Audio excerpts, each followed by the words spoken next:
یہ پیغمبر جو ہم وقتاً فوقتاً بھیجتے رہے ہیں، ان میں سے ہم نے بعض کو بعض پر فضیلت دی ہے۔ بعض ایسے ہیں جن سے اللہ نے گفتگو کی، اور بعض کے دوسرے امور میں مرتبے بلند کیے، اور عیسیٰ ابن مریم کو ہم نے کھلی ہوئی نشانیاں عطا کی، اور روح القدس سے ان کو مدد دی۔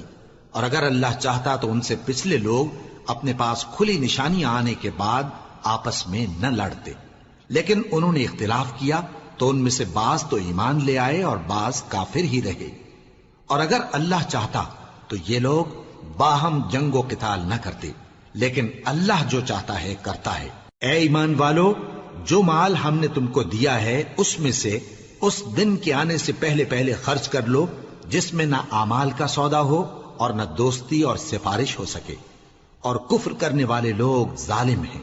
اللہ وہ معبود برحق ہے کہ اس کے سوا کوئی عبادت کے لائق نہیں، زندہ ہے، سب کو تھامنے والا، اسے نہ اونگ آتی ہے نہ نیند۔ جو کچھ آسمانوں میں اور جو کچھ زمین میں ہے سب اسی کا ہے۔ کون ہے کہ اس کی اجازت کے بغیر اس سے کسی کی سفارش کر سکے؟ جو کچھ لوگوں کے روبرو ہو رہا ہے اور جو کچھ ان کے پیچھے ہو چکا ہے اسے سب معلوم ہے، اور لوگ اس کی معلومات میں سے کسی چیز پر دسترس حاصل نہیں کر سکتے۔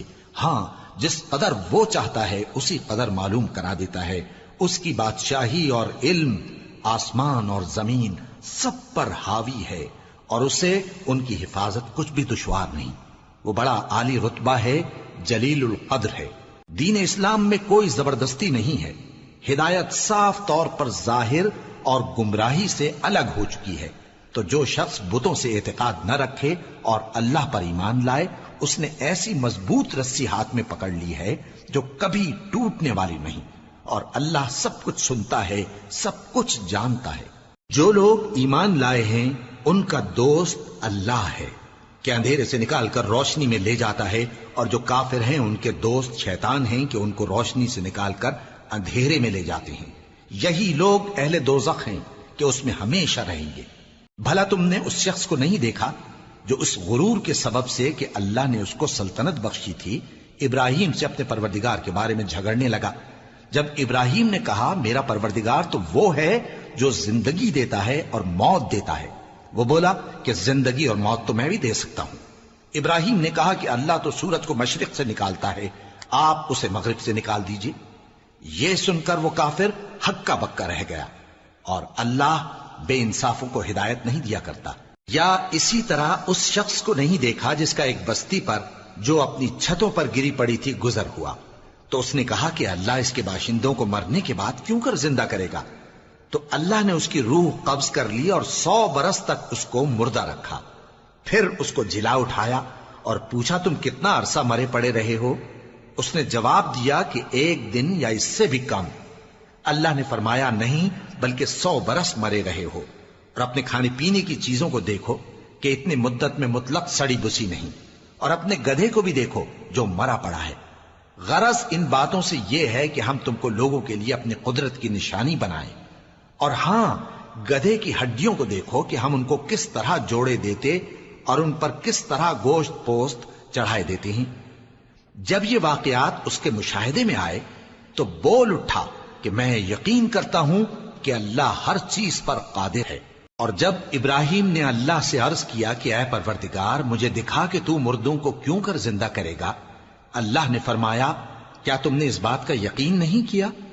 انہوں نے کہا کیوں نہیں، لیکن میں دیکھنا اس لیے چاہتا ہوں کہ میرا دل اطمینان کامل حاصل کر لے۔ فرمایا کہ 4 پرندے لے لو، پھر ان کو اپنے سے ہلا لو اور ان کے ٹکڑے ٹکڑے کر دو، پھر ان کا ایک ایک ٹکڑا ہر ایک پہاڑ پر رکھ دو، پھر ان کو بلاؤ تو وہ تمہارے پاس دوڑتے چلے آئیں گے، اور جان رکھو کہ اللہ غالب ہے، صاحب حکمت ہے۔ جو لوگ اپنا مال اللہ کی راہ میں خرچ کرتے ہیں ان کے مال کی مثال اس دانے کی سی ہے جس سے 7 بالیں اگیں اور ہر ایک بال میں 100 دانے ہوں، اور اللہ جس کے اجر کو چاہتا ہے اور زیادہ کرتا ہے، اور اللہ کشائش والا ہے، سب کچھ جاننے والا ہے۔ جو لوگ اپنا مال اللہ کے راستے میں صرف کرتے ہیں پھر اس کے بعد نہ اس خرچ کا کسی پر احسان رکھتے ہیں اور نہ کسی کو تکلیف دیتے ہیں، ان کا صلہ ان کے پروردگار کے پاس تیار ہے، اور قیامت کے روز نہ ان کو کچھ خوف ہوگا اور نہ وہ غمگین ہوں گے۔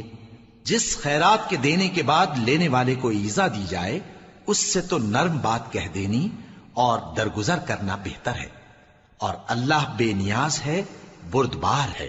مومنوں، اپنے صدقات و خیرات احسان رکھنے اور ایذا دینے سے اس شخص کی طرح برباد نہ کر دینا جو لوگوں کو دکھاوے کے لیے مال خرچ کرتا ہے اور اللہ اور روز آخر پر ایمان نہیں رکھتا، تو اس کے مال کی مثال اس چٹان کی سی ہے جس پر تھوڑی سی مٹی پڑی ہو اور اس پر زور کا مے برس کر اسے صاف کر ڈالے۔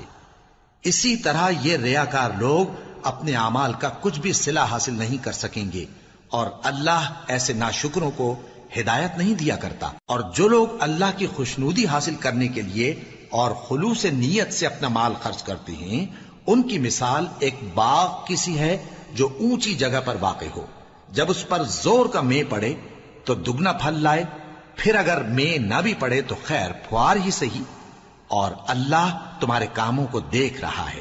بھلا تم میں کوئی یہ چاہتا ہے کہ اس کا کھجوروں اور انگوروں کا باغ ہو جس میں نہریں بہ رہی ہوں اور اس میں اس کے لیے ہر قسم کے میوے موجود ہوں، اور اسے بڑھاپا آ پکڑے اور اس کے ننھے ننھے بچے بھی ہوں، تو ناگہاں اس باغ پر آگ کا بھرا ہوا بگولا چلے، پس وہ جل جائے۔ اس طرح اللہ تم سے اپنی آیتیں کھول کھول کر بیان فرماتا ہے تاکہ تم سوچو اور سمجھو۔ مومنو، جو پاکیزہ اور عمدہ مال تم کماتے ہو اور جو چیزیں ہم تمہارے لیے زمین سے نکالتے ہیں ان میں سے اللہ کی راہ میں بھی خرچ کرو، اور بری اور ناپاک چیزیں دینے کا قصد نہ کرنا کہ اگر وہ چیزیں تمہیں دی جائیں تو بجز اس کے کہ لیتے وقت آنکھیں بند کر لو، ان کو کبھی نہ لو، اور جان رکھو کہ اللہ بے نیاز ہے، خوبیوں والا ہے۔ شیطان تمہیں تنگ دستی کا خوف دلاتا اور بے حیائی کے کام کرنے کو کہتا ہے، اور اللہ تم سے اپنی بخشش اور رحمت کا وعدہ کرتا ہے، اور اللہ کشائش والا ہے، سب کچھ جاننے والا ہے۔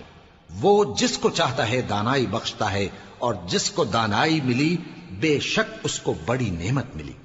اور نصیحت تو وہی لوگ قبول کرتے ہیں جو عقل مند ہیں، اور تم اللہ کی راہ میں جس طرح کا خرچ کرو یا کوئی نذر مانو، اللہ اس کو جانتا ہے، اور ظالموں کا کوئی مددگار نہ ہوگا۔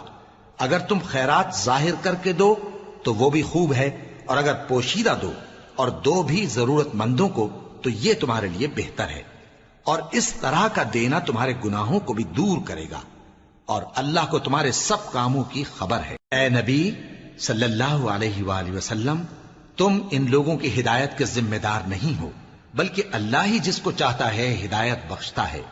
اور مومنو، تم جو مال خرچ کرو گے تو اس کا فائدہ تمہیں کو ہے، اور تم تو جو خرچ کرو گے اللہ کی خوشنودی کے لیے کرو گے، اور جو مال تم خرچ کرو گے وہ تمہیں پورا پورا دے دیا جائے گا اور تمہارا کچھ نقصان نہیں کیا جائے گا۔ اور ہاں، تم جو خرچ کرو گے تو ان حاجت مندوں کے لیے جو اللہ کی راہ میں رکے بیٹھے ہیں اور ملک میں کسی طرف جانے کی طاقت نہیں رکھتے اور مانگنے سے آر رکھتے ہیں، یہاں تک کہ نہ مانگنے کی وجہ سے ناواقف شخص ان کو تونگر خیال کرتا ہے، اور تم قیافے سے ان کو صاف پہچان لو کہ حاجت مند ہیں، اور شرم کے سبب لوگوں سے منہ پھوڑ کر اور لپٹ کر نہیں مانگ سکتے۔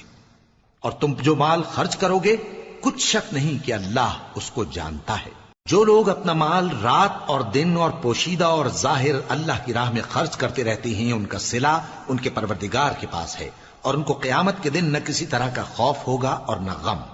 جو لوگ سود کھاتے ہیں وہ قبروں سے اس طرح حواس باختہ اٹھیں گے جیسے کسی کو جن نے لپٹ کر دیوانہ بنا دیا ہو، یہ اس لیے کہ وہ کہتے ہیں کہ سودا بیچنا بھی تو نفع کے لحاظ سے ویسا ہی ہے جیسے سود لینا، حالانکہ سودے کو اللہ نے حلال کیا ہے اور سود کو حرام۔ تو جس شخص کے پاس اللہ کی نصیحت پہنچی اور وہ سود لینے سے باز آ گیا تو جو پہلے ہو چکا وہ اس کا، اور قیامت میں اس کا معاملہ اللہ کے سپرد۔ اور جو پھر لینے لگا تو ایسے لوگ دوزخی ہیں کہ ہمیشہ دوزخ میں جلتے رہیں گے۔ اللہ سود کو نابود یعنی بے برکت کرتا اور خیرات کی برکت کو بڑھاتا ہے، اور اللہ کسی ناشکر گناہگار کو دوست نہیں رکھتا۔ جو لوگ ایمان لائے اور نیک عمل کرتے اور نماز پڑھتے اور زکوٰۃ دیتے رہے، ان کو ان کے کاموں کا صلہ اللہ کے ہاں ملے گا، اور قیامت کے دن ان کو نہ کچھ خوف ہوگا اور نہ وہ غمناک ہوں گے۔ مومنو، اللہ سے ڈرو، اور اگر ایمان رکھتے ہو تو جتنا سود باقی رہ گیا ہے اس کو چھوڑ دو، پھر اگر ایسا نہ کرو گے تو تم اللہ اور اس کے رسول کی طرف سے اعلان جنگ سن لو، اور اگر توبہ کر لو گے اور سود چھوڑ دو گے تو تم کو اپنی اصل رقم لینے کا حق ہے، جس میں نہ اوروں کا نقصان اور نہ تمہارا نقصان۔ اور اگر قرض لینے والا تنگ دست ہو تو اسے کشائش کے حاصل ہونے تک مہلت دو، اور اگر زر قرض بخش دو تو وہ تمہارے لیے زیادہ اچھا ہے، بشرطے کہ سمجھو۔ اور اس دن سے ڈرو جبکہ تم اللہ کے حضور میں لوٹ کر جاؤ گے، اور ہر شخص اپنے اعمال کا پورا پورا بدلہ پائے گا اور کسی کو کچھ نقصان نہ ہوگا۔ مومنو، جب تم آپس میں کسی میعاد معین کے لیے قرض کا معاملہ کرنے لگو تو اس کو لکھ لیا کرو، اور لکھنے والا تم میں کسی کا نقصان نہ کرے بلکہ انصاف سے لکھے۔ نیز لکھنے والا جیسا اللہ نے اسے سکھایا ہے لکھنے سے انکار بھی نہ کرے اور دستاویز لکھ دے، اور جو شخص قرض لے وہی دستاویز کا مضمون بول کر لکھوائے، اور اللہ سے کہ اس کا مالک ہے خوف کرے، اور زر قرض میں سے کچھ کم نہ لکھوائے۔ اور اگر قرض لینے والا کم عقل یا ضعیف ہو یا مضمون لکھوانے کی قابلیت نہ رکھتا ہو تو جو اس کا ولی ہو وہ انصاف کے ساتھ مضمون لکھوائے، اور اپنے میں سے 2 مردوں کو ایسے معاملے کے گواہ کر لیا کرو، اور اگر 2 مرد نہ ہوں تو 1 مرد اور 2 عورتیں جن کو تم گواہ پسند کرو کافی ہیں، کہ اگر ان میں سے ایک بھول جائے گی تو دوسری اسے یاد دلا دے گی، اور جب گواہ گواہی کے لیے طلب کیے جائیں تو انکار نہ کریں۔ اور قرض تھوڑا ہو یا بہت اس کی دستاویز کے لکھنے لکھانے میں سستی نہ کرنا، یہ بات اللہ کے نزدیک نہایت قرین انصاف ہے، اور شہادت کے لیے بھی یہ بہت درست طریقہ ہے۔ اس سے تم کو کسی طرح کا شک و شبہ بھی نہیں پڑے گا۔ ہاں، اگر سودا دست بدست ہو جو تم آپس میں لیتے دیتے ہو تو اگر ایسے معاملے کے دستاویز نہ لکھو تو تم پر کچھ گناہ نہیں۔ اور جب خرید و فروخت کیا کرو، مثلا زمین جائیداد کی، تو بھی گواہ کر لیا کرو، اور کاتب دستاویز اور گواہ معاملہ کرنے والوں کا کسی طرح کا نقصان نہ کریں۔ اگر تم لوگ ایسا کرو تو یہ تمہارے لیے گناہ کی بات ہے، اور اللہ سے ڈرو اور دیکھو کہ وہ تم کو کیسی مفید باتیں سکھاتا ہے، اور اللہ ہر چیز سے واقف ہے۔ اور اگر تم سفر پر ہو اور دستاویز لکھنے والا نہ مل سکے تو کوئی چیز رہن با قبضہ رکھ کر قرض لے لو، اور اگر تم میں سے کوئی دوسرے کو امین سمجھے یعنی رہن کے بغیر قرض دے دے تو امانت دار کو چاہیے کہ صاحب امانت کی امانت ادا کر دے، اور اللہ سے جو اس کا پروردگار ہے ڈرے، اور دیکھنا شہادت کو مت چھپانا، جو اس کو چھپائے گا وہ دل کا گناہگار ہوگا۔ اور اللہ تمہارے سب کاموں سے واقف ہے، جو کچھ آسمانوں میں اور جو کچھ زمین میں ہے سب اللہ ہی کا ہے۔ تم اپنے دلوں کی بات کو ظاہر کرو گے تو اور چھپاؤ گے تو اللہ تم سے اس کا حساب لے گا، پھر وہ جسے چاہے مغفرت کرے اور جسے چاہے عذاب دے، اور اللہ ہر چیز پر قادر ہے۔ رسول اللہ صلی اللہ علیہ وآلہ وسلم اس کتاب پر جو ان کے پروردگار کی طرف سے ان پر نازل ہوئی ایمان رکھتے ہیں، اور مومن بھی سب اللہ پر اور اس کے فرشتوں پر اور اس کی کتابوں پر اور اس کے پیغمبروں پر ایمان رکھتے ہیں، اور کہتے ہیں کہ ہم اس کے پیغمبروں سے کسی میں کچھ فرق نہیں کرتے، اور وہ اللہ سے عرض کرتے ہیں کہ ہم نے تیرا حکم سنا اور قبول کیا۔ اے پروردگار، ہم تیری بخشش مانگتے ہیں اور تیری ہی طرف لوٹ کر جانا ہے۔ اللہ کسی شخص کو اس کی طاقت سے زیادہ کا ذمہ دار نہیں بناتا۔ اچھے کام کرے گا تو اس کو ان کا فائدہ ملے گا، برے کرے گا تو اسے ان کا نقصان پہنچے گا۔ اے پروردگار، اگر ہم سے بھول یا چوک ہو گئی ہو تو ہم سے مواخذہ نہ کیجو۔ اے پروردگار، ہم پر ایسا بوجھ نہ ڈالیو جیسا تو نے ہم سے پہلے لوگوں پر ڈالا تھا۔ اے پروردگار، جتنا بوجھ اٹھانے کی ہم میں طاقت نہیں اتنا بوجھ ہم پر نہ رکھیو، اور اے پروردگار، ہمارے گناہوں سے درگزر کر اور ہمیں بخش دے اور ہم پر رحم فرما، تو ہی ہمارا مددگار ہے، سو ہم کو کافروں پر غالب کر۔ شروع اللہ کا نام لے کر جو بڑا مہربان نہایت رحم والا ہے۔ الف لام میم۔ اللہ جو معبود برحق ہے، اس کے سوا کوئی عبادت کے لائق نہیں، زندہ ہے، سب کو تھامنے والا۔ اس نے اے نبی تم پر سچی کتاب نازل کی جو پہلی آسمانی کتابوں کی تصدیق کرتی ہے، اور اسی نے تورات اور انجیل نازل کی تھی۔ یہ 2 کتابیں اس نے پہلے نازل کی تھیں لوگوں کی ہدایت کے لیے، اور پھر قرآن جو حق اور باطل کو الگ الگ کر دینے والا ہے نازل کیا۔ جو لوگ اللہ کی آیتوں کا انکار کرتے ہیں ان کو سخت عذاب ہوگا، اور اللہ زبردست ہے، بدلہ لینے والا ہے۔ اللہ ایسا خبیر و بصیر ہے کہ کوئی چیز اس سے پوشیدہ نہیں، نہ زمین میں اور نہ آسمان میں۔ وہی تو ہے جو ماں کے پیٹ میں جیسی چاہتا ہے تمہاری صورتیں بناتا ہے، اس غالب حکمت والے کے سوا کوئی عبادت کے لائق نہیں۔ اے پیغمبر، وہی تو ہے جس نے تم پر یہ کتاب نازل کی جس کی بعض آیتیں محکم ہیں اور وہی اصل کتاب ہیں، اور بعض دوسری متشابہ ہیں۔ تو جن لوگوں کے دلوں میں کجی ہے وہ متشابہات کا اتباع کرتے ہیں تاکہ فتنہ برپا کریں اور مراد اصلی کا پتہ لگائیں، حالانکہ مراد اصلی اللہ کے سوا کوئی نہیں جانتا۔ اور جو لوگ علم میں گہری نظر رکھتے ہیں وہ یہ کہتے ہیں کہ ہم ان پر ایمان لائے، یہ سب آیات ہمارے پروردگار کی طرف سے ہیں، اور نصیحت تو عقل مند ہی قبول کرتے ہیں۔ اے پروردگار، جب تو نے ہمیں ہدایت بخشی ہے تو اس کے بعد ہمارے دلوں میں کجی نہ پیدا کر دیجو، اور ہمیں اپنے ہاتھ سے رحمت عطا فرما، تو بڑا عطا فرمانے والا ہے۔ اے پروردگار، تو اس روز جس کے آنے میں کچھ بھی شک نہیں سب لوگوں کو اپنے حضور میں جمع کر لے گا، بے شک اللہ خلاف وعدہ نہیں کرتا۔ جو لوگ کافر ہوئے اس دن نہ تو ان کا مال ہی اللہ کے عذاب سے ان کو بچا سکے گا اور نہ ان کی اولاد ہی کچھ کام آئے گی، اور یہ لوگ آتش جہنم کا ایندھن ہوں گے۔ ان کا حال بھی فرعونیوں اور ان سے پہلے لوگوں کا سا ہوگا جنہوں نے ہماری آیتوں کی تکذیب کی تھی، تو اللہ نے ان کو ان کے گناہوں کے سبب عذاب میں پکڑ لیا تھا، اور اللہ سخت عذاب کرنے والا ہے۔ اے پیغمبر، کافروں سے کہہ دو کہ تم دنیا میں بھی عنقریب مغلوب ہو جاؤ گے اور آخرت میں جہنم کی طرف اکٹھا کیے جاؤ گے، اور وہ بری جگہ ہے۔ تمہارے لیے دو گروہوں میں جو جنگ بدر کے دن آپس میں بھڑ گئے قدرت الہی کی عظیم الشان نشانی تھی۔ ایک گروہ مسلمانوں کا تھا، وہ اللہ کی راہ میں لڑ رہا تھا، اور دوسرا گروہ کافروں کا تھا، وہ ان کو اپنی آنکھوں سے اپنے سے دگنا مشاہدہ کر رہا تھا۔ اور اللہ اپنی نصرت سے جس کو چاہتا ہے مدد دیتا ہے۔ جو اہل بصارت ہیں ان کے لیے اس واقعے میں بڑی عبرت ہے۔ لوگوں کو ان کی خواہشوں کی چیزیں یعنی عورتیں اور بیٹے اور سونے اور چاندی کے بڑے بڑے ڈھیر اور نشان لگے ہوئے گھوڑے اور مویشی اور کھیتی بڑی زینت دار معلوم ہوتی ہیں، مگر یہ سب دنیا ہی کی زندگی کے سامان ہیں، اور اللہ کے پاس بہت اچھا ٹھکانہ ہے۔ اے پیغمبر، ان سے کہو کہ بھلا میں تم کو ایسی چیز بتاؤں جو ان چیزوں سے کہیں اچھی ہو؟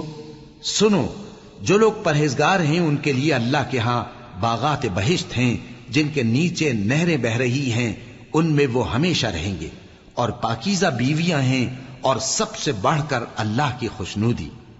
اور اللہ اپنے سب بندوں کو دیکھ رہا ہے جو اللہ سے التجا کرتے ہیں کہ اے پروردگار، ہم ایمان لے آئے سو ہم کو ہمارے گناہ معاف فرما اور ہم کو دوزخ کے عذاب سے محفوظ رکھ۔ یہ وہ لوگ ہیں جو مشکلات میں صبر کرتے اور سچ بولتے اور عبادت میں لگے رہتے اور نیکی میں خرچ کرتے اور اوقات سحر میں گناہوں کی معافی مانگا کرتے ہیں۔ اللہ تو اس بات کی گواہی دیتا ہے کہ اس کے سوا کوئی معبود نہیں، اس حال میں کہ وہ انصاف کا حاکم ہے، اور فرشتے اور علم والے بھی گواہی دیتے ہیں کہ اس غالب حکمت والے کے سوا کوئی لائق عبادت نہیں۔ دین تو اللہ کے نزدیک اسلام ہی ہے، اور اہل کتاب نے جو اس دین سے اختلاف کیا تو علم حاصل ہونے کے بعد آپس کی ضد سے کیا، اور جو شخص اللہ کی آیتوں کو نہ مانے تو اللہ جلد حساب لینے والا ہے۔ اے پیغمبر، پس اگر یہ لوگ تم سے جھگڑنے لگیں تو کہنا کہ میں اور میرے پیرو تو اللہ کے فرمانبردار ہو چکے، اور اہل کتاب اور ان پڑھ لوگوں سے کہو کہ کیا تم بھی اللہ کے فرمانبردار بنتے اور اسلام لاتے ہو؟ پس اگر یہ لوگ اسلام لے آئیں تو بے شک ہدایت پالیں، اور اگر تمہارا کہا نہ مانے تو تمہارا کام صرف اللہ کا پیغام پہنچا دینا ہے، اور اللہ اپنے بندوں کو دیکھ رہا ہے۔ جو لوگ اللہ کی آیتوں کو نہیں مانتے اور انبیاء کو ناحق قتل کرتے رہے ہیں، اور جو انصاف کرنے کا حکم دیتے ہیں انہیں بھی مار ڈالتے ہیں، ان کو دکھ دینے والے عذاب کی خوشخبری سنا دو۔ یہ ایسے لوگ ہیں جن کے اعمال دنیا اور آخرت دونوں میں برباد ہیں، اور ان کا کوئی مددگار نہیں ہوگا۔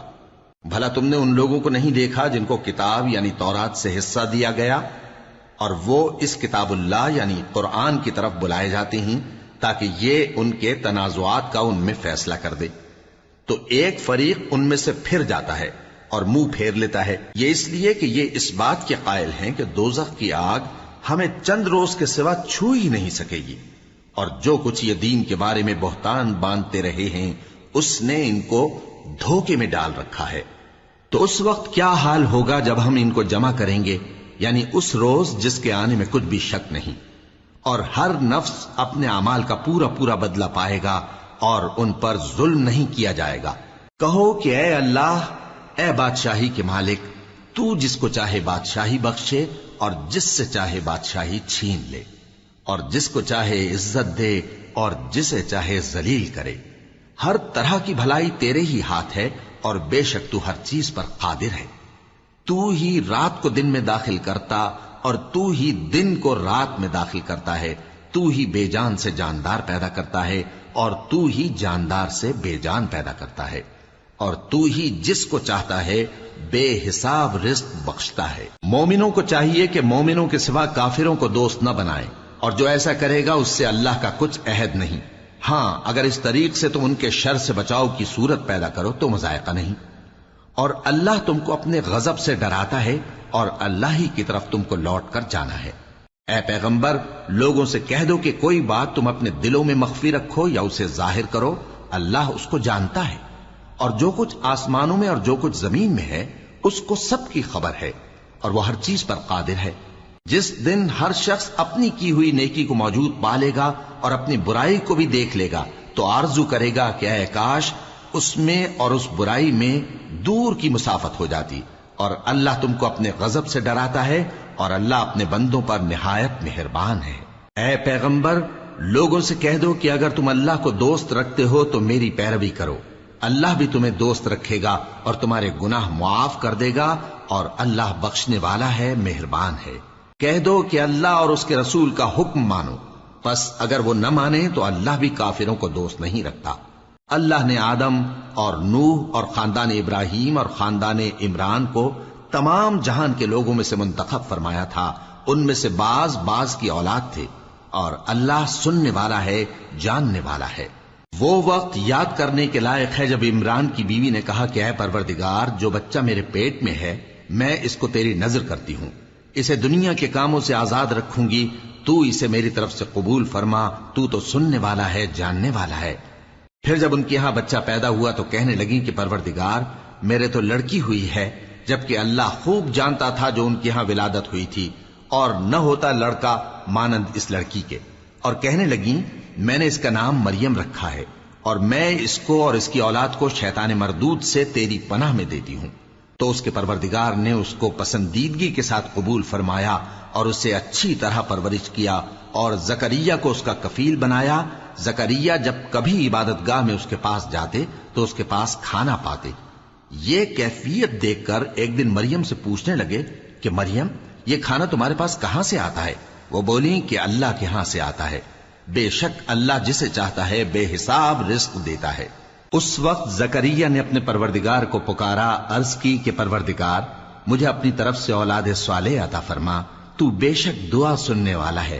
چنانچہ وہ ابھی عبادت گاہ میں کھڑے نماز ہی پڑھ رہے تھے کہ فرشتوں نے آواز دی کہ زکریا، اللہ تمہیں یحییٰ کی بشارت دیتا ہے، جو کلمۃ اللہ یعنی عیسیٰ کی تصدیق کریں گے اور سردار ہوں گے اور عورتوں سے رغبت نہ رکھنے والے اور ایک پیغمبر یعنی نیکوکاروں میں ہوں گے۔ زکریا نے کہا، اے پروردگار، میرے ہاں لڑکا کیوں کر پیدا ہوگا کہ میں تو بڈھا ہو گیا ہوں اور میری بیوی بانجھ ہے؟ فرمایا اسی طرح اللہ جو چاہتا ہے کرتا ہے۔ زکریا نے کہا کہ پروردگار، میرے لیے کوئی نشانی مقرر فرما دے۔ فرمایا تمہاری نشانی یہ ہے کہ تم لوگوں سے 3 دن اشارے کے سوا بات نہ کر سکو گے، تو ان دنوں میں اپنے پروردگار کی کثرت سے یاد اور صبح و شام اس کی تسبیح کرنا۔ اور جب فرشتوں نے مریم سے کہا کہ مریم، اللہ نے تم کو برگزیدہ کیا ہے اور تمہیں پاک بنایا ہے اور دنیا جہان کی عورتوں میں سے تم کو منتخب کیا ہے، اے مریم اپنے پروردگار کی فرما برداری کرنا اور سجدہ کرنا اور رکوع کرنے والوں کے ساتھ رکوع کرنا۔ اے نبی، یہ باتیں اخبار غیب میں سے ہیں جو ہم تمہارے پاس بھیجتے ہیں۔ اور جب وہ لوگ اپنے قلم بطور قرعہ ڈال رہے تھے کہ مریم کا کفیل کون بنے، تو تم ان کے پاس نہیں تھے، اور نہ اس وقت ہی ان کے پاس تھے جب وہ آپس میں جھگڑ رہے تھے۔ وہ وقت بھی یاد کرنے کے لائق ہے جب فرشتوں نے مریم سے کہا کہ مریم، اللہ تم کو اپنی طرف سے ایک کلمے کی بشارت دیتا ہے جس کا نام مسیح اور مشہور عیسیٰ ابن مریم ہوگا، اور جو دنیا اور آخرت میں آبرو مند اور مقربین میں سے ہوگا، اور ماں کی گود میں اور بڑی عمر کا ہو کر دونوں حالتوں میں لوگوں سے یکساں گفتگو کرے گا اور نیکوکاروں میں ہوگا۔ مریم نے کہا کہ پروردگار، میرے ہاں بچہ کیوں کر ہوگا کہ کسی انسان نے مجھے ہاتھ تک تو لگایا نہیں۔ فرمایا کہ اللہ اسی طرح جو چاہتا ہے پیدا کرتا ہے، جب وہ کوئی کام کرنا چاہتا ہے تو ارشاد فرما دیتا ہے کہ ہو جا، تو وہ ہو جاتا ہے۔ اور وہ اسے کتاب و حکمت اور تورات اور انجیل کا علم عطا کرے گا، اور عیسیٰ بنی اسرائیل کی طرف پیغمبر ہو کر جائیں گے اور کہیں گے کہ میں تمہارے پاس تمہارے پروردگار کی طرف سے نشانی لے کر آیا ہوں، وہ یہ کہ تمہارے سامنے مٹی سے پرندے کی صورت بناتا ہوں، پھر اس میں پھونک مارتا ہوں تو وہ اللہ کے حکم سے سچ مچ پرندہ ہو جاتا ہے، اور پیدائشی اندھے اور ابرص کو تندرست کر دیتا ہوں، اور اللہ کے حکم سے مردوں کو زندہ کر دیتا ہوں، اور جو کچھ تم کھا کر آتے ہو اور جو اپنے گھروں میں جمع کر رکھتے ہو سب تم کو بتا دیتا ہوں۔ اگر تم صاحب ایمان ہو تو ان باتوں میں تمہارے لیے نشانی ہے، اور مجھ سے پہلے جو تورات نازل ہوئی تھی اس کی تصدیق بھی کرتا ہوں، اور میں اس لیے بھی آیا ہوں کہ بعض چیزیں جو تم پر حرام تھیں ان کو تمہارے لیے حلال کر دوں، اور میں تو تمہارے پروردگار کی طرف سے نشانی لے کر آیا ہوں۔ تو اللہ سے ڈرو اور میرا کہا مانو، کچھ شک نہیں کہ اللہ ہی میرا اور تمہارا پروردگار ہے، تو اسی کی عبادت کرو، یہی سیدھا رستہ ہے۔ پھر جب عیسیٰ نے ان کی طرف سے انکار و نافرمانی ہی دیکھی تو کہنے لگے کہ کوئی ہے جو اللہ کا طرفدار اور میرا مددگار ہو؟ حواری بولے کہ ہم اللہ کے طرفدار اور آپ کے مددگار ہیں، ہم اللہ پر ایمان لائے اور آپ گواہ رہیں کہ ہم فرمانبردار ہیں۔ اے پروردگار، جو کتاب تو نے نازل فرمائی ہے ہم اس پر ایمان لے آئے اور تیرے پیغمبر کے متبع ہو چکے، تو ہم کو ماننے والوں میں لکھ رکھ۔ اور وہ یعنی یہود قتل عیسیٰ کے بارے میں ایک چال چلے، اور اللہ نے بھی عیسیٰ کو بچانے کے لیے تدبیر کی، اور اللہ بہترین تدبیر کرنے والا ہے۔ اس وقت اللہ نے فرمایا کہ عیسیٰ، میں تمہاری دنیا میں رہنے کی مدت پوری کر کے تم کو اپنی طرف اٹھا لوں گا اور تمہیں کافروں کی صحبت سے پاک کر دوں گا، اور جو لوگ تمہاری پیروی کریں گے ان کو کافروں پر قیامت تک فائق و غالب رکھوں گا۔ پھر تم سب میرے پاس لوٹ کر آؤ گے تو جن باتوں میں تم اختلاف کرتے رہے اس دن تم میں ان کا فیصلہ کر دوں گا۔ اب جو کافر ہوئے ان کو دنیا اور آخرت دونوں میں سخت عذاب دوں گا، اور ان کا کوئی مددگار نہ ہوگا۔ اور جو لوگ ایمان لائے اور عمل نیک کرتے رہے ان کو اللہ پورا پورا صلہ دے گا، اور اللہ ظالموں کو دوست نہیں رکھتا۔ اے نبی، یہ ہم تم کو اللہ کی آیتیں اور حکمت بھری نصیحتیں پڑھ پڑھ کر سناتے ہیں۔ عیسیٰ کا حال اللہ کے نزدیک آدم کا سا ہے کہ اس نے پہلے مٹی سے ان کو بنایا، پھر فرمایا کہ باشعور انسان ہو جا، تو وہ ویسے ہی ہو گئے۔ یہ بات تمہارے پروردگار کی طرف سے حق ہے، تو تم ہرگز شک کرنے والوں میں نہ ہونا۔ پھر اگر یہ لوگ عیسیٰ کے بارے میں تم سے جھگڑا کریں اس کے بعد کہ تم کو حقیقت معلوم ہو ہی چکی ہے، تو ان سے کہنا کہ آؤ ہم اپنے بیٹوں اور بیٹیوں کو بلائیں، تم اپنے بیٹوں اور بیٹیوں کو بلاؤ، اور ہم خود بھی آئیں اور تم خود بھی آؤ، پھر دونوں فریق اللہ سے دعا و التجا کریں، اس طرح جھوٹوں پر اللہ کی لعنت بھیجیں۔ یہ تمام بیانات صحیح ہیں، اور اللہ کے سوا کوئی معبود نہیں، اور بے شک اللہ غالب ہے، صاحب حکمت ہے۔ بس اگر یہ لوگ پھر جائیں تو اللہ مفسدوں کو خوب جانتا ہے۔ کہہ دو کہ اے اہل کتاب، جو بات ہمارے اور تمہارے دونوں کے درمیان یکساں تسلیم کی گئی ہے اس کی طرف آؤ، وہ یہ کہ اللہ کے سوا ہم کسی کی عبادت نہ کریں اور اس کے ساتھ کسی چیز کو شریک نہ بنائیں، اور ہم میں کوئی کسی کو اللہ کے سوا اپنا کارساز نہ سمجھے۔ پھر اگر یہ لوگ اس بات کو نہ مانیں تو ان سے کہہ دو کہ تم گواہ رہو کہ ہم اللہ کے فرما بردار ہیں۔ اے اہل کتاب، تم ابراہیم کے بارے میں کیوں جھگڑتے ہو؟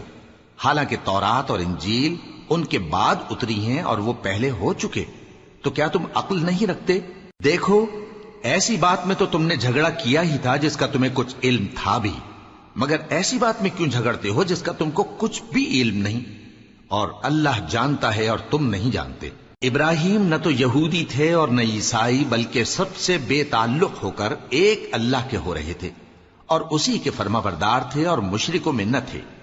ابراہیم سے زیادہ قرب رکھنے والے تو وہ لوگ ہیں جو ان کی پیروی کرتے رہے، اور یہ پیغمبر آخر الزماں صلی اللہ علیہ وآلہ وسلم اور وہ لوگ جو ایمان لائے ہیں، اور اللہ مومنوں کا کارساز ہے۔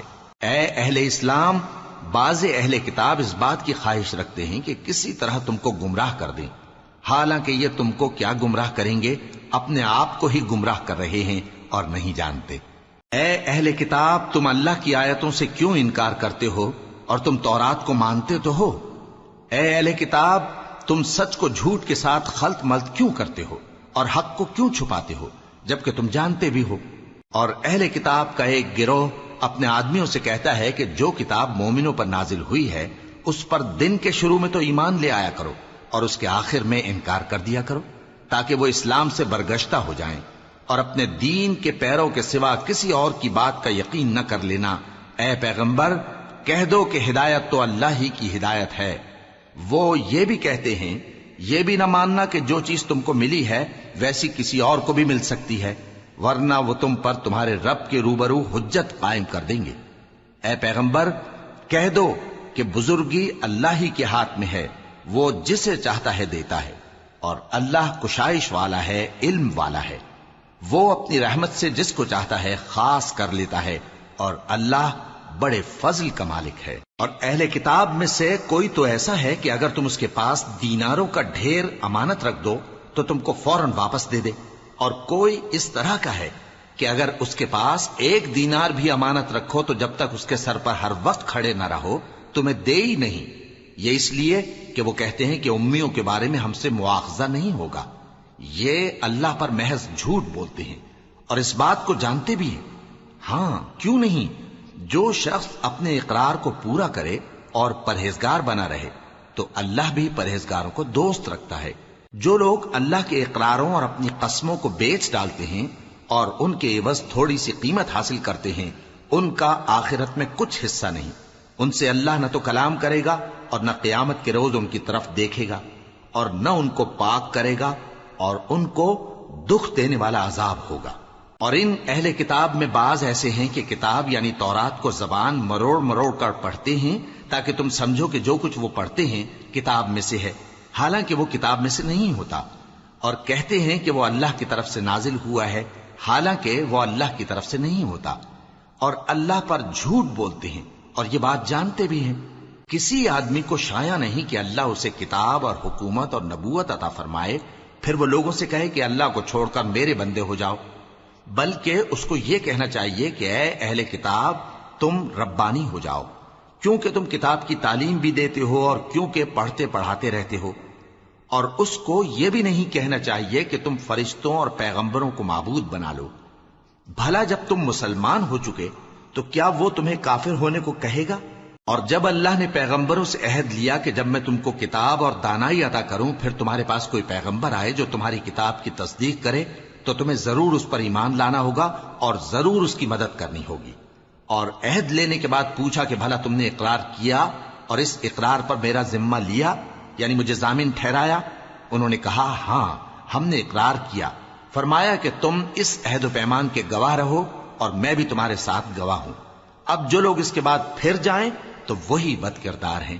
پھر کیا یہ کافر اللہ کے دین کے سوا کسی اور دین کے طالب ہیں؟ حالانکہ سب اہل آسمان و زمین خوشی یا ناخوشی سے اللہ کے فرما بردار ہیں اور اسی کی طرف لوٹ کر جانے والے ہیں۔ کہو کہ ہم اللہ پر ایمان لائے اور جو کتاب ہم پر نازل ہوئی اور جو صحیفے ابراہیم اور اسماعیل اور اسحاق اور یعقوب اور ان کی اولاد پر اترے، اور جو کتابیں موسیٰ اور عیسیٰ اور دوسرے انبیاء کو پروردگار کی طرف سے ملیں، سب پر ایمان لائے۔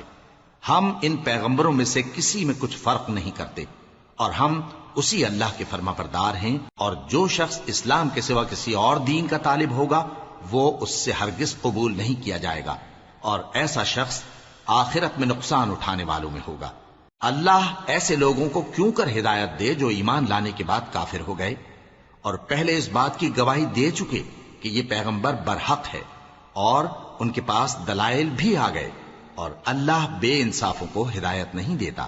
ان لوگوں کی سزا یہ ہے کہ ان پر اللہ کی اور فرشتوں کی اور انسانوں کی سب کی لعنت ہے، ہمیشہ اس لعنت میں گرفتار رہیں گے۔ ان سے نہ تو عذاب ہلکا کیا جائے گا اور نہ انہیں مہلت دی جائے گی۔ ہاں، جنہوں نے اس کے بعد توبہ کی اور اپنی حالت درست کر لی تو اللہ بخشنے والا مہربان ہے۔ جو لوگ ایمان لانے کے بعد کافر ہو گئے پھر کفر میں بڑھتے گئے، ایسوں کی توبہ ہرگز قبول نہیں ہوگی اور یہ لوگ گمراہ ہیں۔ جو لوگ کافر ہوئے اور کفر ہی کی حالت میں مر گئے، وہ اگر نجات حاصل کرنی چاہیں اور بدلے میں زمین بھر سونا دیں تو ہرگز قبول نہیں کیا جائے گا۔ ان لوگوں کو دکھ دینے والا عذاب ہوگا اور ان کا کوئی مددگار نہیں ہوگا۔